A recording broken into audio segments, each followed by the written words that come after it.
A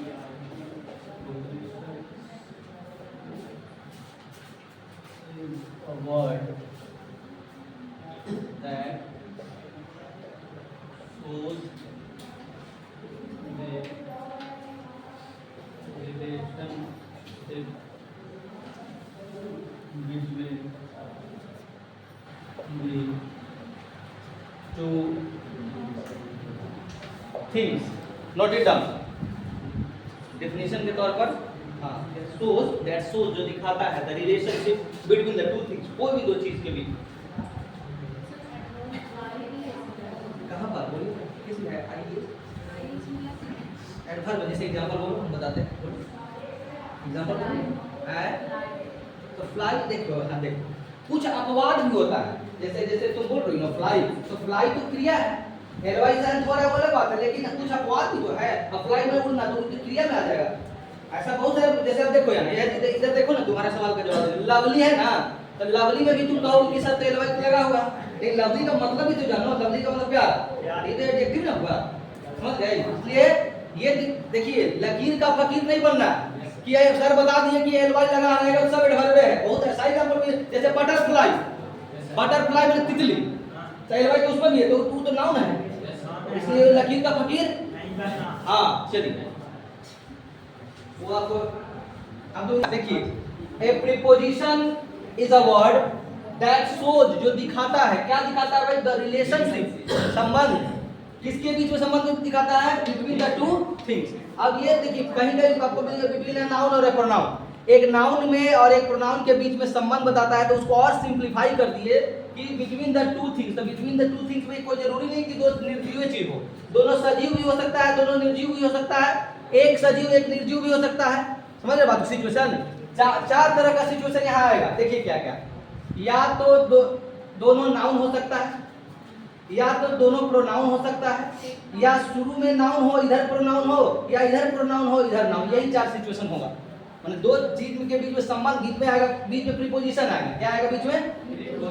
अब ये तो बोलेंगे कि दो चीजों के बीच में संबंध बताएगा, तो संबंध बताने में या तो दोनों नाउन हो सकता है, या तो दोनों प्रोनाउन हो सकता है, या तो एक नाउन एक प्रोनाउन, या तो प्रोनाउन पहले नाउन इधर। यही चार सिचुएशन आएगा। लिख लीजिए इसको ऐसे, समझने के लिए वो लिख लीजिए, तो एग्जांपल हम देंगे। ये लिखे है ना कि दो नाउन, हम एक्सप्लेन करना चाह रहे हैं। अगर हम लिखे कि रवि लिव्स एट, यहाँ मान लीजिए लिख दिए कोई भी जगह का, यहाँ छोटा जैसे एट बाना, मान लीजिए जगह है ना बाना, हाँ, तो बताइए कि यहाँ पर जो एट लगा है प्रीपोजिशन, तो कोई लेकिन नाउन जब हम पढ़ा रहे थे तो हम बोले थे कि दुनिया का कोई भी जगह का नाम, गांव हो मोहल्ला हो या जो भी हो, वो सब नाउन होता है। तो यहाँ बाना नाउन हुआ, और लड़का या लड़की का नाम भी नाउन होता है। तो बताइए दो नाउन के बीच में ये प्रीपोजिशन है, देखिए तो है रवि रहता है कहाँ? तो बाना में, समझ गए? तो कहने का मतलब यहाँ पर ये वाला सिचुएशन क्लियर हो गया कि दो नाउन के बीच में संबंध बता रहा है कौन? एट। पहला पॉइंट क्लियर हो गया। अब दूसरा हमको दो प्रोनाउन के बीच में कोई एक प्रीपोजिशन लेके देते हैं, जैसे देखिए वी आर इन बिहार, लिख लीजिए। तो सॉरी नहीं गड़बड़ हो जाएगा, एक बदल दे रहे हैं, वी आर विद यू। चलिए ये तो होगा। अब देखिए यहाँ भी प्रोनाउन और यहाँ भी प्रोनाउन, यहाँ प्रीपोजिशन दिख रहा है, लिख लीजिए इसको, यहाँ भी प्रोनाउन और यहाँ भी प्रोनाउन, दो। ये भी पॉइंट क्लियर हुआ। हम लोग तुम्हारे साथ हैं, हिंदी क्या हुआ? वी आर विद यू का हिंदी हम लोग तुम्हारे साथ हैं। तो यहाँ जो विद है किसके किसके बीच में संबंध बता रहा है? हम लोग यानी वी प्रोनाउन, और यहाँ यू ये भी प्रोनाउन। ये भी पॉइंट क्लियर हो गया। अब तीसरा क्या है? एक नाउन लेना है और एक प्रोनाउन। तो जैसे देखिए नेहा टॉक्ड, बात की, टू मी, इसको लिख लीजिए।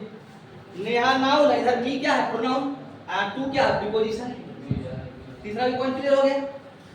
नोट कीजिए, देखिए एग्जांपल नोट करना ही है।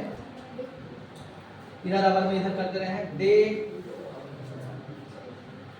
सेड टू रवि, देखिए यहाँ पर दे प्रोनाउन है, इधर रवि नाउन हो गया, ये ना लास्ट में था, प्रोनाउन पहले कर दीजिए, नाउन इधर में, अब प्रीपोजिशन के तौर पे टू आया।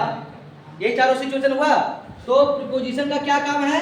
दो चीजों के बीच में संबंध बताना, जो कि आपको 4 सिचुएशन है चारों बार, लेकिन एग्जांपल के तौर पर इधर छोटा छोटा वर्ड जो है लिख लीजिए। तो एग्जांपल के तौर पर ऐड, इन, इनटू, है ना, विद, फ्रॉम, है ना, और लिख लीजिए इनसाइड, आउटसाइड,